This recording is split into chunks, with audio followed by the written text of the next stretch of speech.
ಸಾವನ್ನಪ್ಪಿದ್ದಾರೆ. ಸ್ಫೋಟದಲ್ಲಿ ಪಾಕ್ ಸೇನಾ ವಾಹನ ಕೂಡ ಭಸ್ಮ ಆಗಿದೆ. ಬಲೂಚಿಸ್ತಾನದ ಕ್ವೆಟ್ಟಾ ನಗರದಲ್ಲಿ ಐಇಡಿ ಸ್ಫೋಟ ಆಗಿರೋದು. ದಾಳಿಯ ಹೊಣೆಯನ್ನ ಹೊತ್ತಂತ ಬಲೂಚ್ ಲಿಬರೇಷನ್ ಆರ್ಮಿ. ಪಾಕಿಸ್ತಾನದ ಬಲೂಚಿಸ್ತಾನದಲ್ಲಿ ಐಇಡಿಯ ಸ್ಫೋಟ ಆಗಿದೆ. ಈ ಸ್ಫೋಟದಲ್ಲಿ ಪಾಕಿಸ್ತಾನದ 10 ಸೈನಿಕರು ಸಾವನ್ನಪ್ಪಿದ್ದಾರೆ.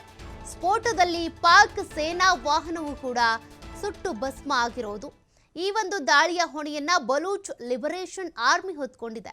ಸ್ವಾತಂತ್ರ್ಯಕ್ಕಾಗಿ ಹೋರಾಡ್ತಾ ಇರುವಂತಹ BLA ದಾಳಿ ಹೊಣೆಯನ್ನ ಹೊತ್ತ ಬಲೂಚ್ ಲಿಬರೇಷನ್ ಪಾಕಿಸ್ತಾನಕ್ಕೆ ಬ್ಯಾಕ್ ಟು ಬ್ಯಾಕ್ ಹೊಡೆತವನ್ನ ಕೊಡ್ತೀವಿ ಅಂತೇಳಿ ಸಂದೇಶ ಕೊಟ್ಟಿರೋದು.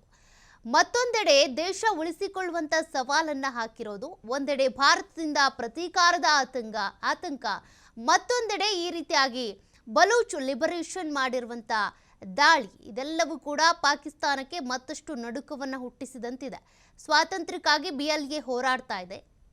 ಹೀಗಾಗಿ ನಮ್ಮ ದೇಶವನ್ನು ನಮಗೆ ಬಿಟ್ಕೊಡಿ ಅಥವಾ ನಮ್ಮ ಸ್ವಾತಂತ್ರ್ಯವನ್ನು ನಮಗೆ ಕೊಡಿ ಅನ್ನೋದು ಅವರ ಒಂದು ಆಗ್ರಹ. ಹಾಗಾಗಿ ಅವರು ಈ ರೀತಿಯಾಗಿ ಈಗ ಸೈನಿಕರ ಮೇಲೆ ದಾಳಿ ಮಾಡಿದ್ದು, ಅಲ್ಲಿ ಸೇನಾ ವಾಹನವೂ ಭಸ್ಮ ಆಗಿದೆ, ಸೈನಿಕರು ಮೃತರಾಗಿದ್ದಾರೆ. ಮತ್ತೊಂದು ಕಡೆ ಭಾರತ ಈಗಾಗಲೇ ಸವಾಲ್ ಹಾಕಿದೆ. ಇದೆಲ್ಲವೂ ಕೂಡ ಪಾಕ್ಗೆ ಆತಂಕ ಹುಟ್ಟು ಹಾಕಿದೆ.